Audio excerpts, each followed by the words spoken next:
Un incendio misterioso. Imagínese cuál sería la intensidad del incendio, que todo se fundió por completo, miles de grados centígrados. Una cosa así no puede pasar en Mónaco. Un santuario de multimillonarios. Un americano atrapado en el fuego. Hice lo que tenía que hacer por mi familia.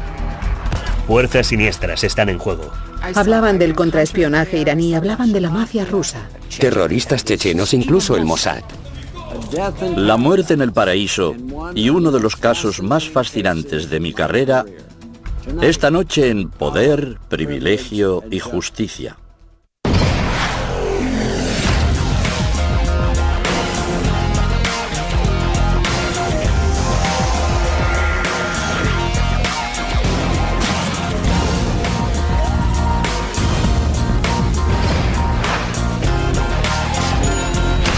Crímenes imperfectos, ricos y famosos. Misterio en Mónaco.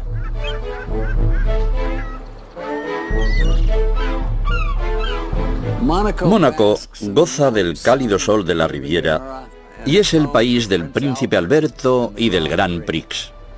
Pero los coches de carreras y la realeza no son los únicos atractivos del país para los más ricos del mundo. Mónaco es también uno de los lugares más idóneos para evadir impuestos y blanquear dinero negro.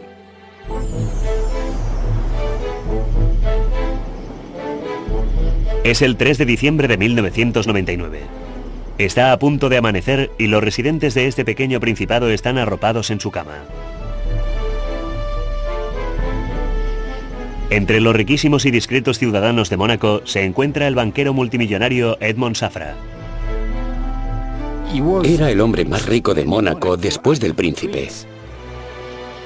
Safra y su esposa Lily poseen el ático más grande de Montecarlo. Un espacioso dúplex en lo alto de un edificio de 6 plantas, conocido como la Belle Époque. Abajo, en el vestíbulo, hay un conserje de guardia. La señora Safra duerme en su propia ala de la sofisticada residencia. Su esposo de 67 años está aquejado de Parkinson y necesita atención constante. La enfermera Vivian Torrente está a su lado.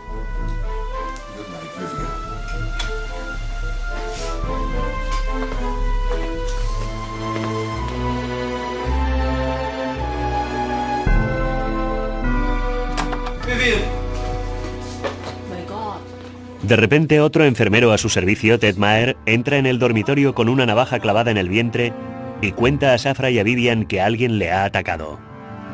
Han entrado 2 atracadores y no sé dónde están. Maher explica que mientras estaba sentado junto a la puerta del dormitorio, alguien le había golpeado por atrás, pero él se había resistido.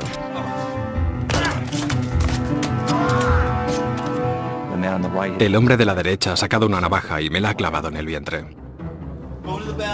Maher le dijo a Torrente que entrara con Safra en el cuarto de baño y cerrara con llave.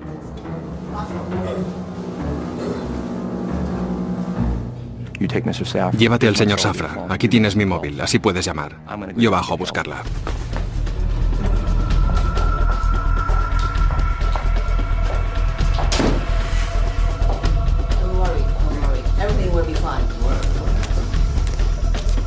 Maher se dio cuenta de que tenía que avisar a la policía. Pensé, la alarma de incendios, genial. Cogí un papel con mi mano libre y lo encendí.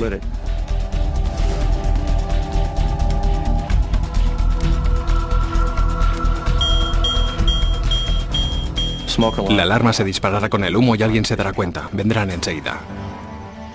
Mientras la policía responde a la alarma, Maher baja a trompicones hasta la primera planta del edificio. Y cuenta al conserje que le han atacado.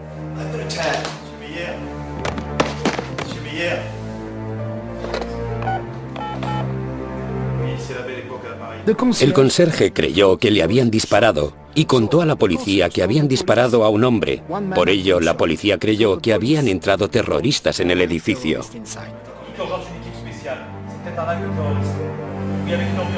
Tras contar lo sucedido a la policía, Ted Maher es conducido de urgencia al hospital Princesa Grace.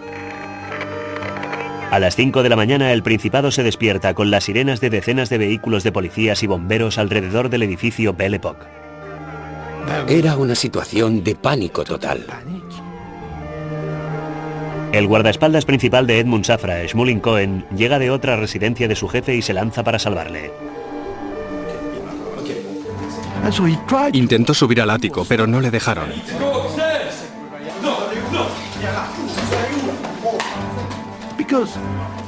Porque no sabían quién era aquel hombre. Y podía ser uno de los atacantes. La policía intenta averiguar lo que sucede en el ático donde reside el habitante más rico del Principado. Su primera iniciativa, la búsqueda intensiva de los atacantes, piso por piso, empezando desde el sótano. Mientras tanto, el pequeño fuego que Ted Maher ha encendido en la papelera empieza a propagarse. El fuego consumió la papelera. Empezó a avanzar por el suelo, por las paredes. Temiendo que los atracadores todavía están en el interior, la policía no deja que los bomberos accedan al apartamento de Safra. El humo empieza a filtrarse en el cuarto de baño.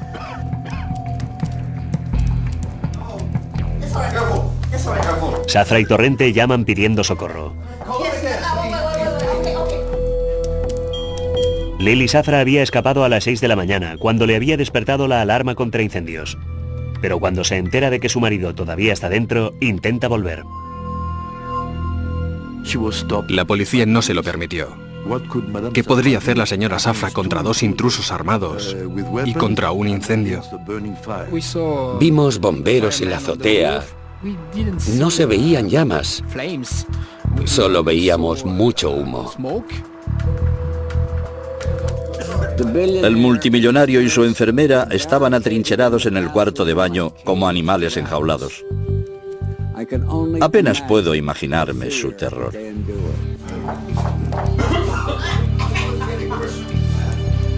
El pánico de Torrente y Safra va en aumento y llaman de nuevo pidiendo socorro. Primero habían hablado con la señora Safra, con otro de los enfermeros que estaba en otro hotel, incluso con la policía. Más de una hora después de que se iniciara la terrible experiencia, los agentes siguen diciendo a Safra que no se preocupe, que la ayuda está en camino. Incapaz de encontrar a los atacantes, la policía permite pasar por fin a los bomberos.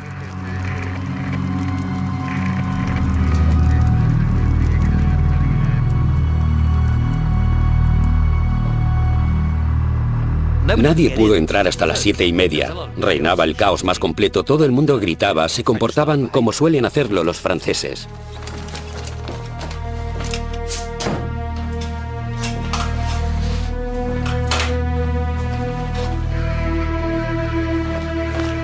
Por fin, a las 7:30 pudieron entrar y se los encontraron muertos a los dos, a Torrente y a Safra.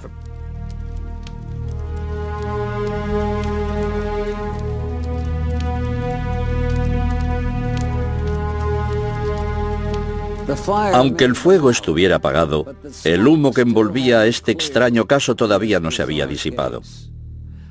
¿Cómo era posible que dos asaltantes armados con navajas entraran y salieran del ático de Safra sin que nadie se diera cuenta? Obviamente, alguien tenía mucho que explicar.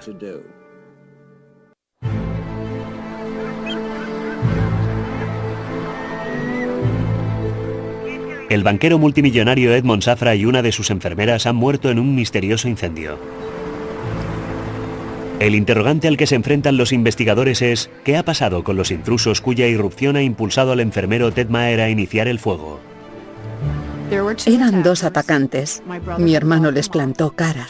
Intentó proteger a su jefe, a la otra enfermera y a la señora Safra, y se portó como un héroe.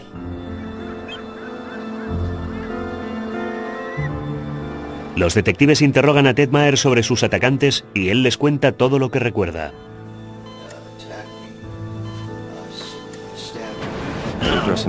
Iban vestidos de negro. Eran muy altos, más de 1,80 m. Por la forma en que aquel hombre sacó la navaja, se notaba que era un profesional. Quiero decir, no era un matón cualquiera que solo pretendía robar un cuadro muy caro. Sabía lo que hacía. Mónaco, considerado como un seguro refugio para los más ricos, intenta recuperarse del ataque. Uno de los rasgos característicos de este país es: en Mónaco no hay violencia de ningún tipo ni suicidios. Forma parte del mito del paraíso.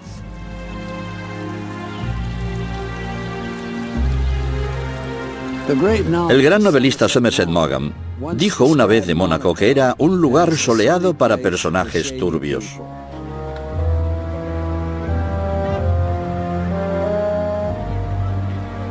No hay vagabundos ni mendigos, y apenas delincuencia en esta nación más pequeña que el Central Park de Nueva York. Sin embargo, el ataque contra Zafra puso en entredicho el grado real de seguridad de los habitantes de Mónaco.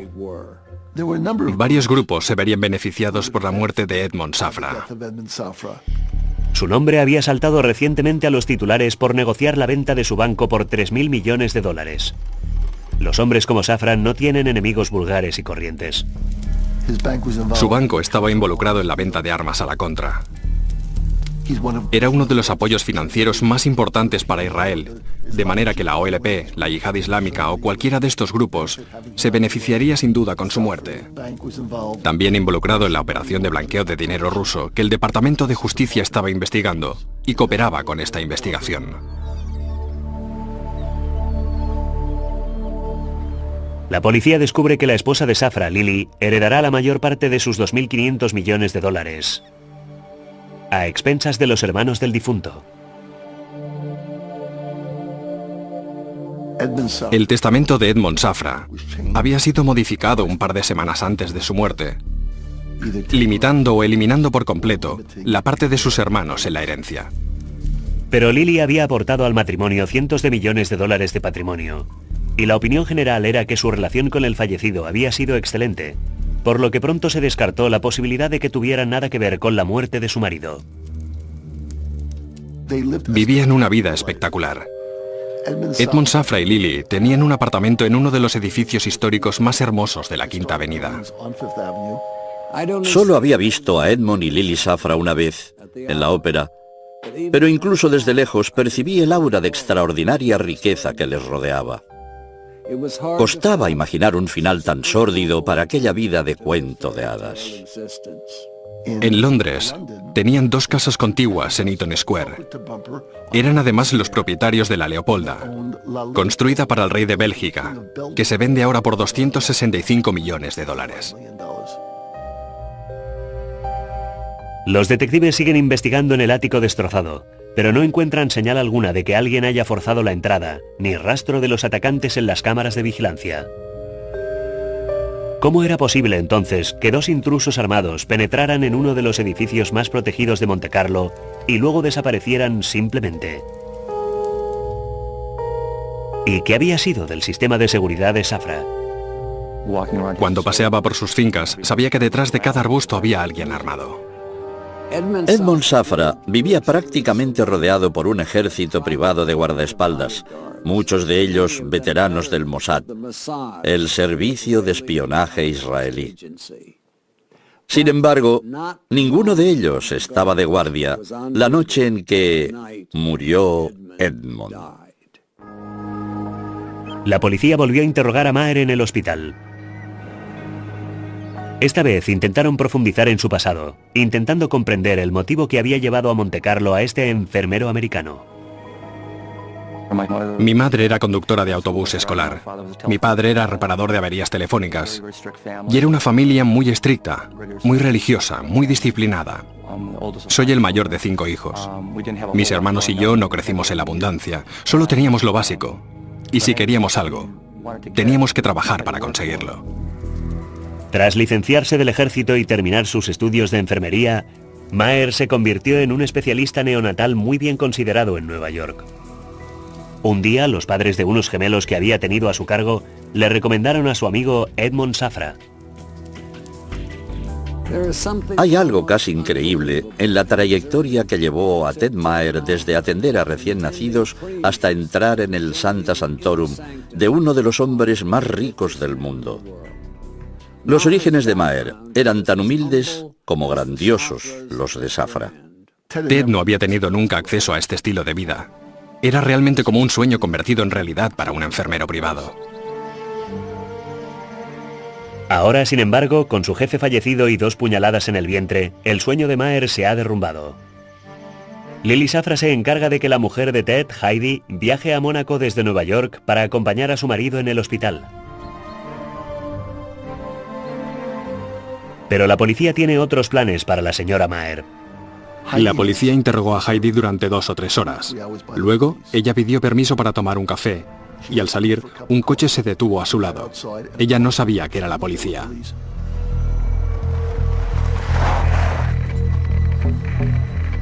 Tres hombres le obligaron a entrar a empujones en una camioneta y se la llevaron a la habitación de hotel donde vivía Ted.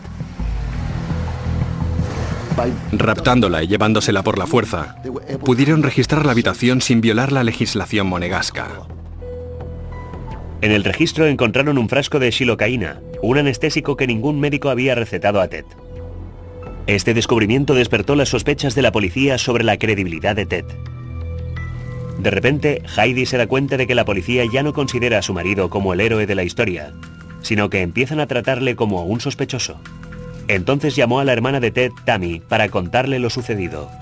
Estaba llorando. Me dijo que la habían raptado unos hombres enmascarados con una camioneta. Me contó que se la habían llevado al apartamento de Ted y entonces empezó la pesadilla. Los días posteriores al ataque contra Safra, todo eran conjeturas. ¿Habría sido la mafia rusa? ¿Los rebeldes chechenos? ¿La OLP? Los ociosos corrillos de Mónaco quedaron conmocionados al descubrir que el principal sospechoso era un simple americano que vivía bajo su propio techo.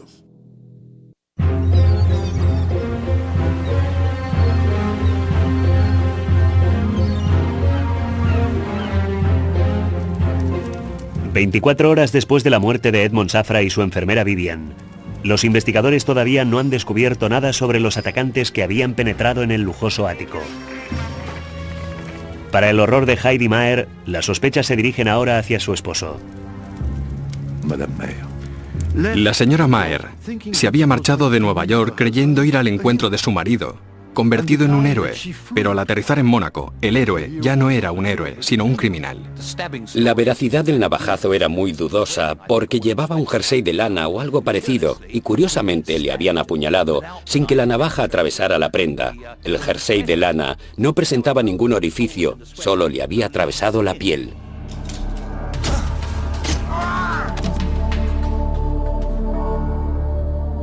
La policía también descubrió que Ted Maher poseía una navaja de la misma marca y modelo que la encontrada en el vestíbulo del edificio Belle Époque.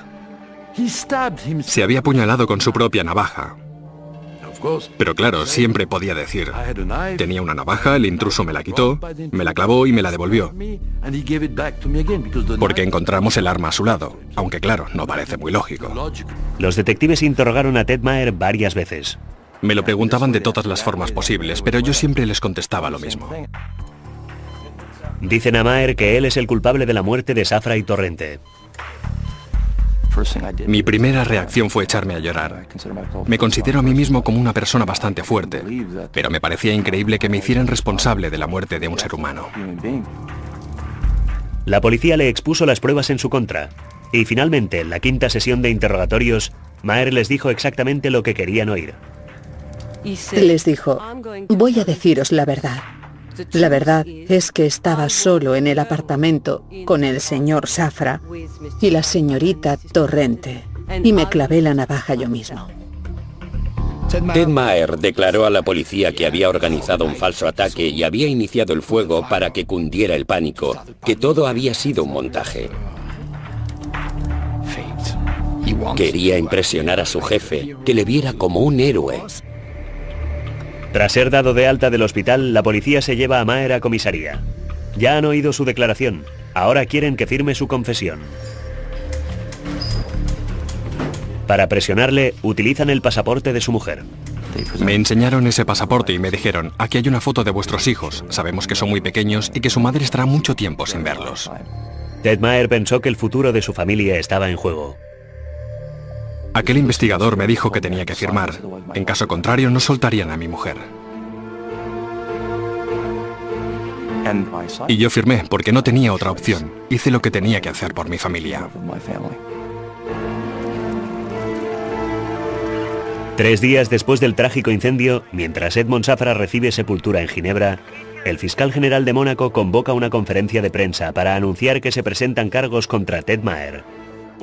Dijo que el señor Safra era un jefe excelente y que él solo quería llamar su atención. La señora Safra no podía creerlo. Se quedó estupefacta. ¿Por qué? ¿Por qué? ¿Por qué motivo? ¿Qué circunstancias pueden llevar a un hombre a cometer ese acto? Cuando me enteré de la confesión de Ted, mi escepticismo fue inmediato. Se habían dado mucha prisa en dejar el caso tan bien atado. El culpable estaba en la cárcel y Mónaco volvía a ser un lugar muy seguro. Pero ¿era realmente cierto que Maher se hubiera apuñalado a sí mismo y hubiera iniciado el incendio solo para que Edmond Safra le considerara un héroe? No pretendo mostrarme cínico. Solo un poco más concreto. Lo que Maher quería no era tanto ganarse el aprecio de Edmond Safra, sino más bien su dinero. Y por favor, no lo dude.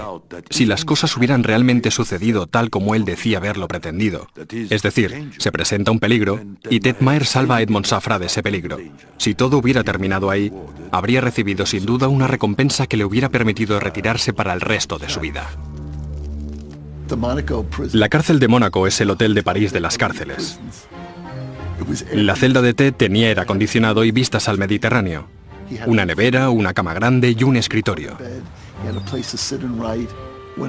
Un día que yo estaba allí de visita, le trajeron la comida.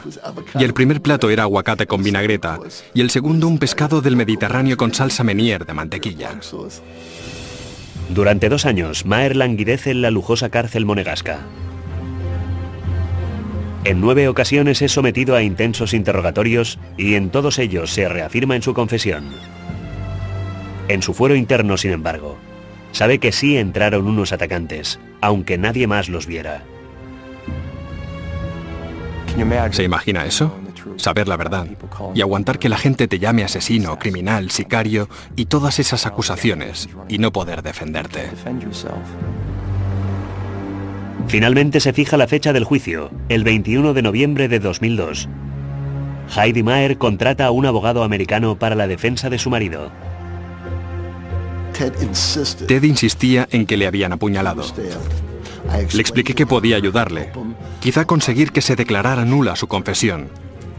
Yo estaba convencido de que la verdad le permitiría salir libre, pero sus otros abogados le habían dicho que ya nadie podría creerle.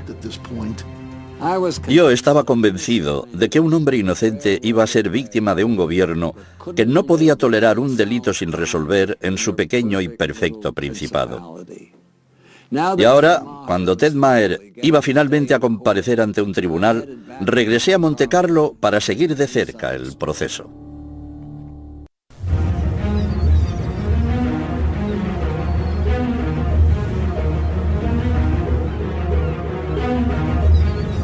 En Mónaco ha llegado el otoño, y el enfermero americano Ted Maher está a punto de ser juzgado tras casi 3 años en la cárcel. Le han dicho que solo será castigado con una condena leve por iniciar el incendio en el que murieron Edmond Safra y Vivian Torrente. Pero justo antes de que empiece el juicio, sus abogados le dan una mala noticia. Donald Manás y George Blood vinieron a la cárcel y me dijeron: Ted, tenemos un serio problema. El fiscal pide 12 años. Contesté: ¿cómo? ¿Os habéis vuelto locos? ¿Por qué? Por el incendio y por la muerte de 2 personas. ¿Me culpan a mí de toda la tragedia? No es posible. Entonces me di cuenta de la gravedad de mi situación. Para colmo, el juez dictamina que su abogado americano Michael Griffith no puede ser su defensor principal en el juicio. Me dijeron que Michael Griffith no podía ser mi defensor principal, que no tolerarían el estilo anglosajón en el tribunal.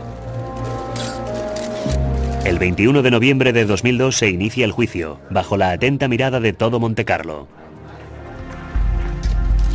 Nunca se había visto un juicio semejante en Mónaco. Jamás. Fue el juicio del siglo, el Grand Prix de los juicios, o algo parecido, con abogados muy brillantes, con la familia Safra tan llamativa y con ese Ted Maher que es como una especie de Forrest Gump o algo así. De manera que fue algo totalmente surrealista. El juicio se celebró en el Palacio de Justicia de Mónaco, que es exactamente tal como podrías imaginarte. Todo era increíblemente solemne, casi parecía una iglesia. Detrás de los jueces colgaba un crucifijo de 2 metros. No cabía ni un alfiler. Había prensa del mundo entero. Dominic Dionne tenía uno de los mejores asientos de la sala. El fiscal principal, Serdet, llevaba una gran toga roja. Y nosotros, los abogados, llevábamos togas negras con pechera blanca. Todo era muy espectacular. El equipo de la defensa de Maher insistió en que el acusado no tenía la intención de dañar a nadie. Nuestra línea de defensa fue que al iniciar el incendio, Ted Maher había sido culpable, como mucho, de homicidio involuntario. No inició el fuego con la intención de dañar al señor Safra.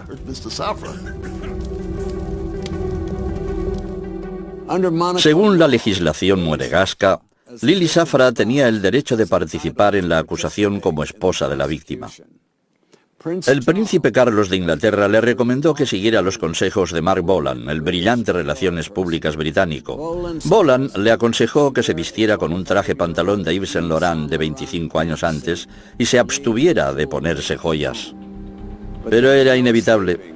Lily Safra se convirtió en la estrella del espectáculo.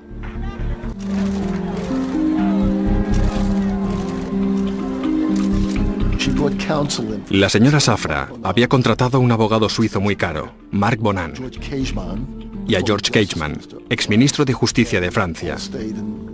Todos ellos se alojaban en sendas suites del Hotel de París, uno de los más caros del mundo. Calculo que se gastó casi $1 millón en la acusación contra Ted. Pero Mónaco y su familia real también están involucrados en el juicio. Una cosa así no podía suceder en Mónaco. Por eso viene tanta gente rica. Y si empieza a correr la voz de que pueden asesinarte en tu propio apartamento, en pleno centro de Mónaco, y la policía no viene, los bomberos no entran, aunque se produzca un incendio, pues tú agarras tu dinero y te marchas corriendo. Pocos recursos propios puede presentar Maher contra toda la fortuna de Lily Safra y la enorme riqueza del gobierno monegasco.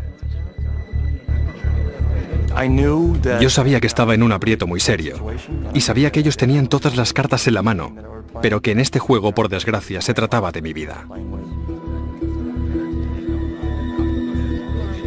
En la sala del tribunal había 19 abogados. 19, ¿se imagina?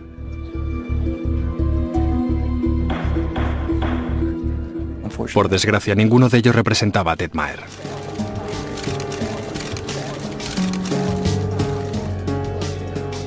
A los pocos días de iniciarse el juicio, Joseph Sitruk, el gran rabino de Francia, comparece ante el tribunal como testigo y amigo de Edmond Safra. La legislación del país permite al acusado Ted Maher interrogar directamente a los testigos. Cuando empezó la tanda de preguntas, nadie tenía nada que decirle a aquel rabino, pero yo sí.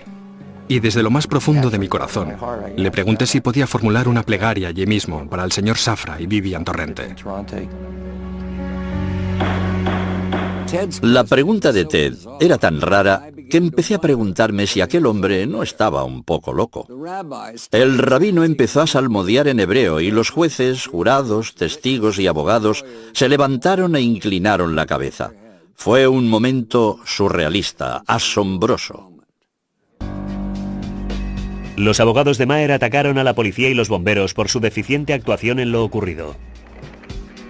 En uno de mis interrogatorios me enfrenté a un agente, el primero en llegar al lugar del suceso, que había dicho que Ted había sido víctima de un tiroteo. Le pregunté si había visto alguna vez una herida de bala o de arma blanca y me contestó que no. Le pregunté cuánto tiempo llevaba en la policía de Mónaco y contestó que 22 años. Le dije entonces, ¿cuál es la peor herida que ha visto? Y contestó que una botella de champán rota en la cabeza de otra persona. La defensa sostiene que la policía y los bomberos hubieran podido salvar a Edmond Safra si hubieran entrado antes en el ático. El fiscal Serdet, que siempre dice cosas raras, afirmó: actuaron con la lentitud necesaria. ¿Qué demonios quería decir con eso? El resultado eran 2 víctimas mortales, pero eso es lo que dijo delante de toda la sala.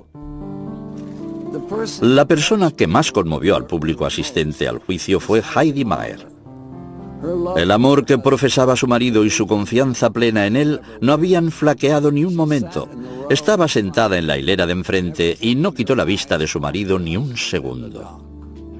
Mi mujer estuvo presente en el juicio. Yo hubiera deseado que no estuviera porque tenía que ser muy convincente, y por desgracia terminé convenciéndola.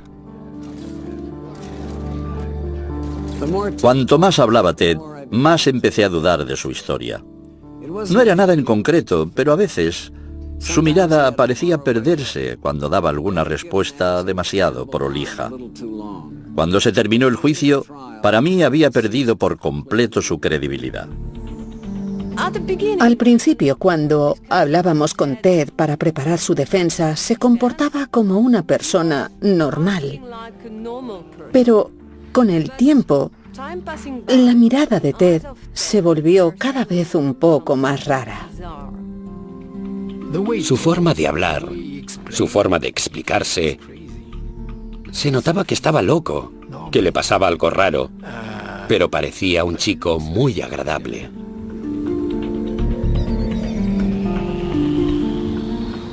Al cabo de 10 días de testimonios, la suerte de Ted Maher está en manos de 3 jurados y 3 jueces. Tras 12 días de juicio, me ordenaron que saliera de la sala. Salí y al cabo de 45 minutos me dijeron que podía volver. Un periódico francés calificó al acusado de Dr. Ted y el señor Maher, parodiando a Dr. Jekyll y Mr. Hyde. Y es cierto que Ted parecía ser 2 personas en una. Me pregunté a quién sentenciaría el juez, ¿al padre amante y enfermero responsable o a la persona profundamente trastornada que yo había percibido durante el juicio?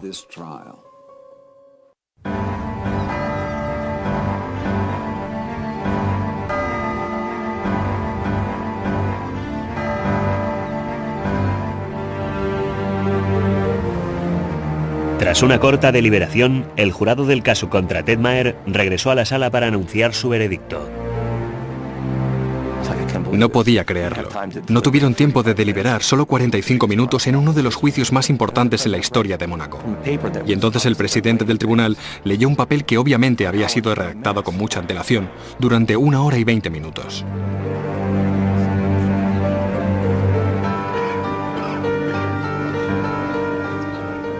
En él se me condenaba a 10 años de cárcel, una decisión con 4 votos a favor y 2 en contra.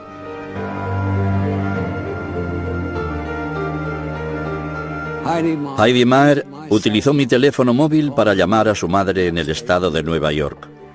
Solo le dijo culpable. 10 años. Díselo a los niños. Cuando me devolvió el teléfono, pude ver que estaba llorando. Siento la más profunda simpatía hacia esta mujer, que había venido para abrazar a alguien a quien amaba, y que en cambio descubre que no es más que un vulgar criminal. En un extraño giro de los acontecimientos, Ted pidió perdón públicamente a las familias de Safra y Torrente. Heidi me contó más adelante que sintió el deseo de levantarse y gritar: «¿Y yo? ¿Y nuestros hijos?». Obviamente el matrimonio había llegado a un punto de ruptura. Ella se rindió. Estaba harta de todo aquello. Estaba harta de los medios de comunicación. Estaba harta de luchar tan duro. Solo quería seguir con su vida. Y pensaba ahora que su marido era culpable. Me dolió tanto. Yo todavía la quiero. Heidi decide dejar a Ted. Ahora al enfermero americano le esperan 10 largos años de cárcel. Intentaron empujarme al suicidio, literalmente. Me hicieron la vida imposible. Pero yo me mantuve firme, no quería suicidarme. Porque sabía que algún día estaría libre, y la historia no estaba cerrada. Si me hubiera quitado la vida, no podría contar nunca la verdad. A las 8 semanas de su encarcelamiento, Mónaco parece haber olvidado ya a Ted Maher. Y Ted Maher tampoco quiere saber nada de Mónaco. De manera que junto con su compañero de celda, el ladrón italiano Luigi Ciardelli, empieza a planear la fuga. Si mirabas estas 7 capas de barrotes, veías que era imposible físicamente que alguien las atravesase. Era totalmente impensable que alguien se propusiera salir por la ventana.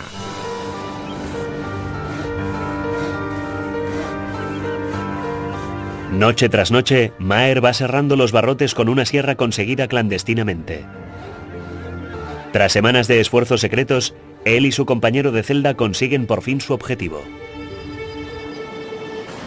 Anudaron unas sábanas, exactamente como en las películas antiguas, y se fugaron de la cárcel saliendo por la ventana. Nunca se había oído hablar de una fuga carcelaria en Mónaco. Jamás. La noche del 21 de enero de 2003, la noche del aniversario de mi hermana, me escapé.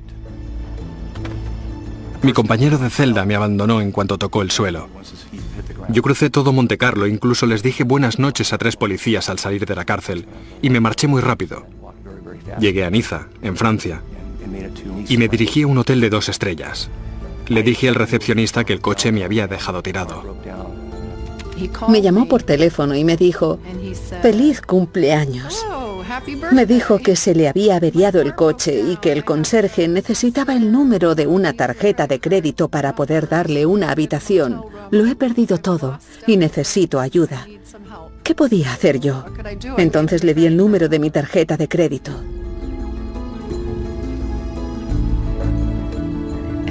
Pero estaba muy preocupada. Me registré en el hotel con un nombre falso. Es una ciudad grande, era imposible que me encontraran. Imposible. La noticia me conmocionó. La gran fuga de Ted era la primera acontecida en una cárcel de Mónaco desde hacía más de 50 años. Pero yo me preguntaba cuánto tiempo podría seguir en libertad en un país extranjero, sin dinero, sin amigos y sin hablar francés.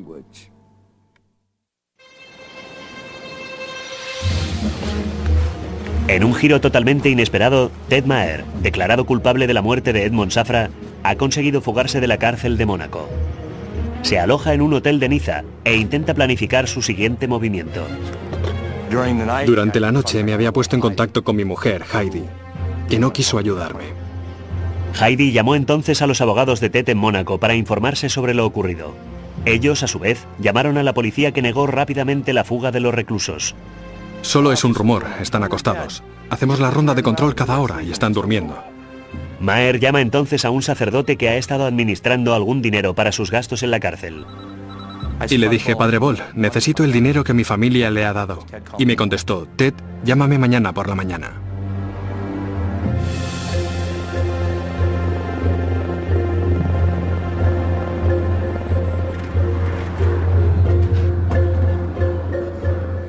Así lo hice, y hablé con el padre Peter Bol, que decía, el hombre que buscan está al teléfono. Maher se da cuenta de repente de que la policía está con el sacerdote y sale huyendo. Recogí mis cosas y bajé al vestíbulo. Allí me esperaban 5 policías franceses. Me habían traicionado todos, mi mujer, mi abogado y un sacerdote. ¿Qué más se puede pedir? Detenido de nuevo, Maher será más tarde extraditado a Mónaco.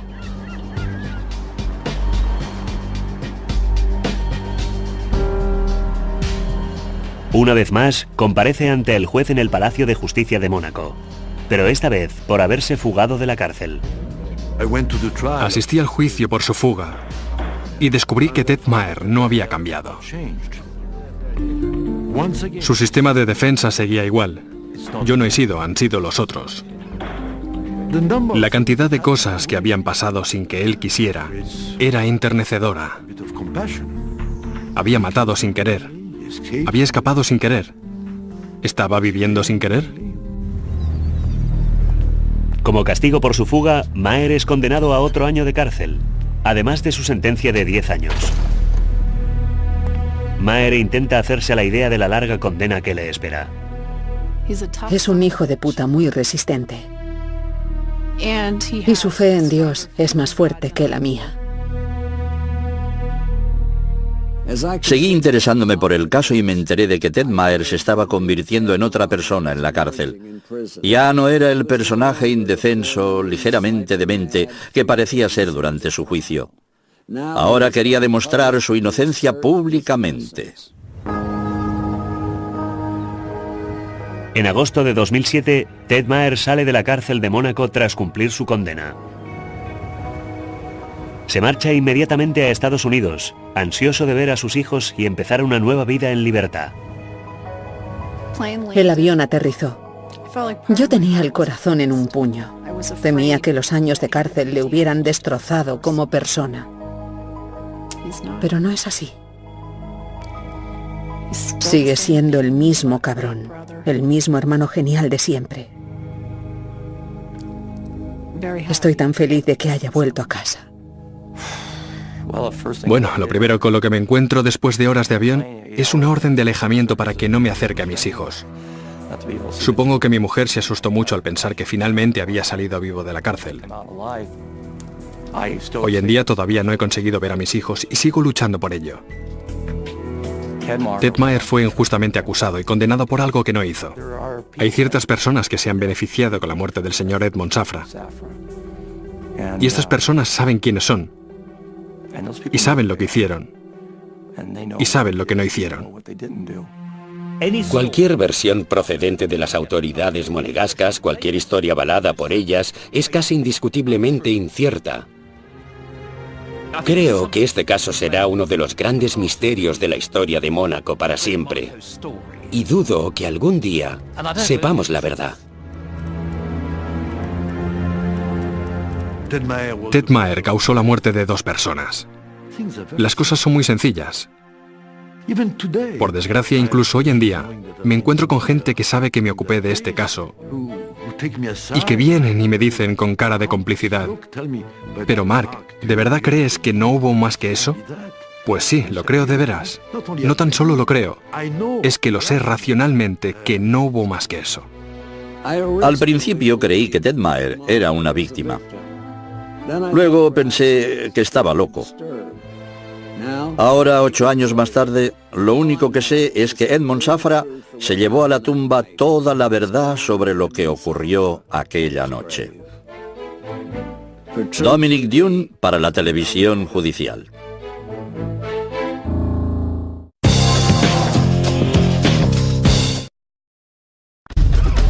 Un incendio misterioso. Imagínese cuál sería la intensidad del incendio, que todo se fundió por completo, miles de grados centígrados. Una cosa así no puede pasar en Mónaco. Un santuario de multimillonarios.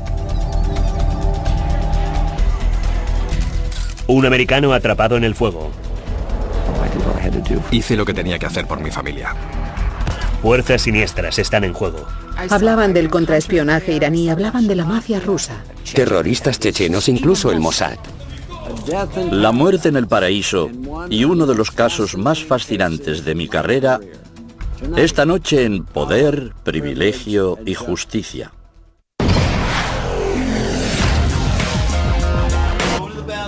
Maher le dijo a Torrente que entrara con Safra en el cuarto de baño y cerrara con llave.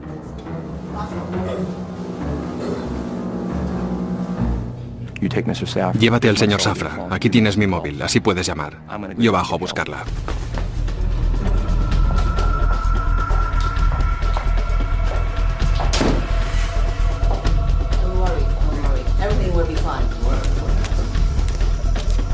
Maher se dio cuenta de que tenía que avisar a la policía. Pensé, la alarma de incendios, genial. Cogí un papel con mi mano libre y lo encendí.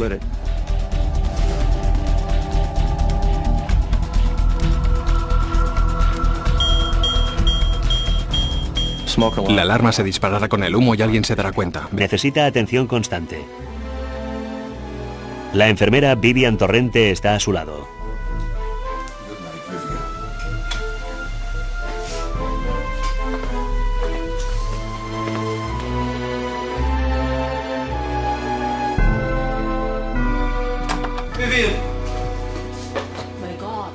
De repente, otro enfermero a su servicio, Ted Maher, entra en el dormitorio con una navaja clavada en el vientre y cuenta a Safra y a Vivian que alguien le ha atacado. Han entrado 2 atracadores y no sé dónde están. Maher explica que mientras estaba sentado junto a la puerta del dormitorio, alguien le había golpeado por atrás, pero él se había resistido.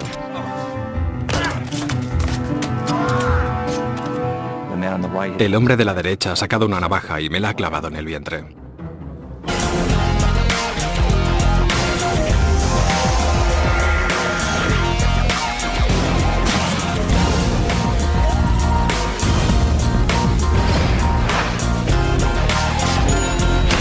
Crímenes imperfectos, ricos y famosos. Misterio en Mónaco.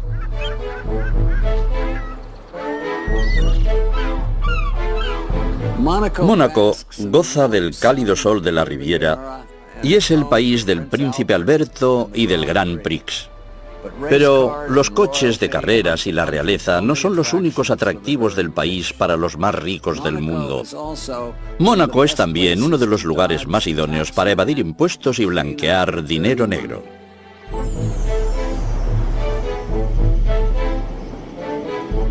Es el 3 de diciembre de 1999. Está a punto de amanecer y los residentes de este pequeño principado están arropados en su cama. Entre los riquísimos y discretos ciudadanos de Mónaco se encuentra el banquero multimillonario Edmond Safra. Era el hombre más rico de Mónaco después del príncipe. Safra y su esposa Lily poseen el ático más grande de Montecarlo. Un espacioso dúplex en lo alto de un edificio de 6 plantas, conocido como la Belle Époque. Abajo, en el vestíbulo, hay un conserje de guardia. La señora Safra duerme en su propia ala de la sofisticada residencia. Su esposo de 67 años está aquejado de Parkinson y